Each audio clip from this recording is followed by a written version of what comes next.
important aspects of the art and science of Mukjang, or any particular martial arts, after all, would be personal or solo training.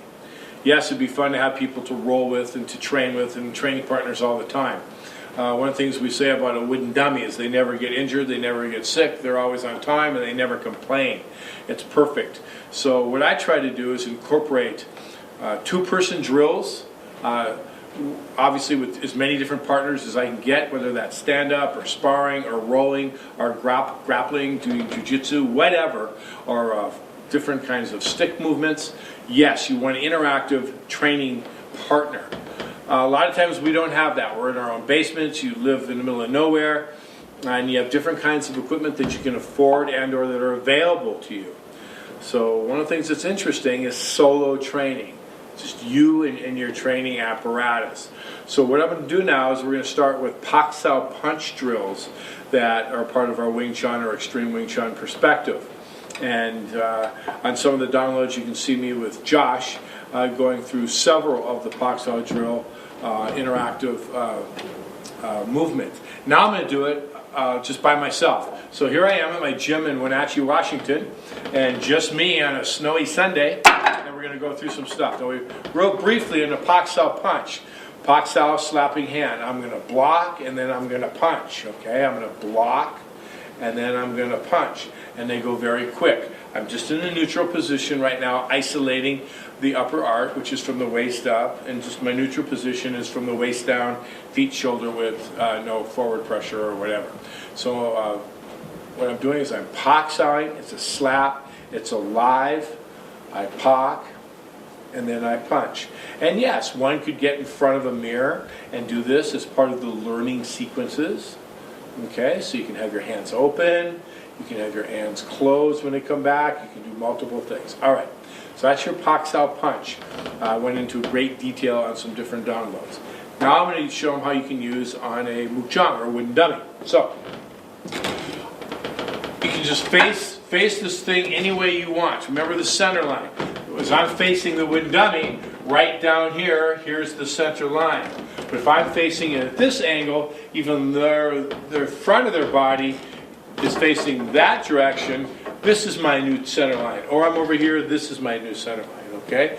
My center, their center, I'm taking from the top of their head to the bottom of their body, and it's round, and everywhere I look, that's me attacking their center, whether it's straight on or not, okay? Now, from a neutral position, I'm going to stand in front of the dummy here, and I'm going to do a Pak Sau, out and back.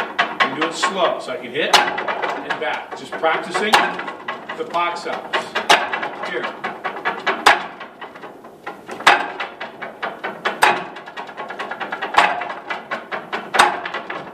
Or I could get a little different perspective and have this right into my center and hit.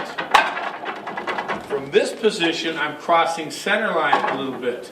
Remember, very similar to Sulam Tao, when I'm here, here, here. Well, that's your Pak Sau, okay? So from this position, I'm crossing center. Now I'm putting the arm pointed right towards the middle of my chest, and I'm blocking here and back, hit back, hit back. You move all the way over here, get a different angle, out and back. Now I'm not going to be able to do it with my right hand, but I'm going to hit and pull it back, more to the source. Or, remember, a Pak Sau can be a block. The difference between a block and a strike is one's intent. So now I'm hitting their face. I'm just coming up and hitting here. Boom. Notice how I slid off a little bit? This is very slick. One of the excellent things about training with, well, I'm going to take you through it, but training these particular drills with all kinds of different training apparatus, they're going to respond differently. So when you actually get into confrontation, there aren't going to be a lot of surprises because you've looked at it every possible way conceivable. All right?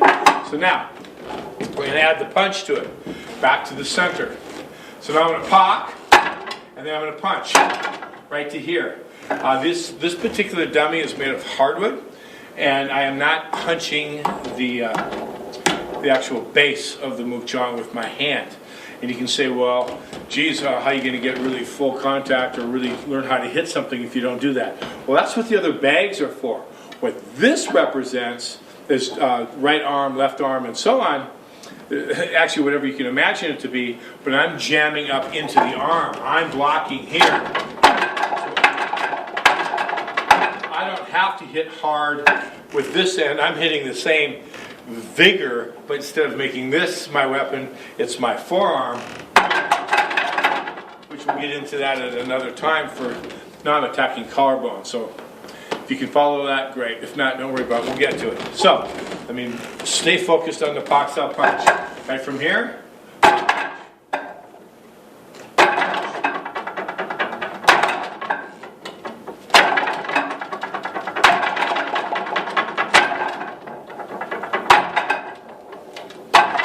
Now, come right up to here. What comes just slightly off the center, doesn't matter. It's all going to be a little different. You can see here, I'm hitting the outside of my arm.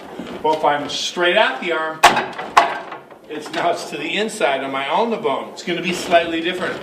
So you're toughening the arms, and you're giving different what-ifs happening all the time. So you're developing a sensitivity and basically an insensitivity to what's happening, because you're just going to be a jackhammer mentality as you pound the shit out of people and not worry about if it's on the inside or outside of your arm, so if that made any sense. So now I'm going here.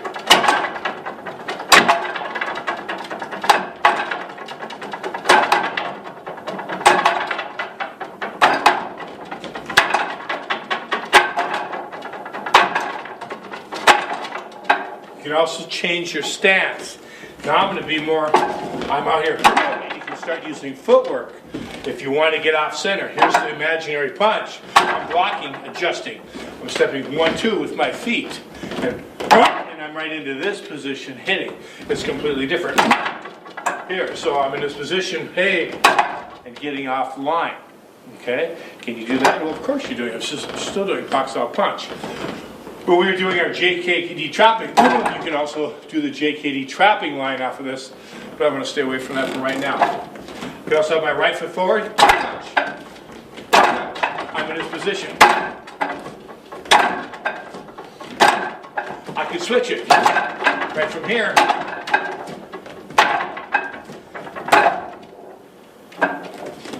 Pak Sau punch, some basics on a Muk Chang.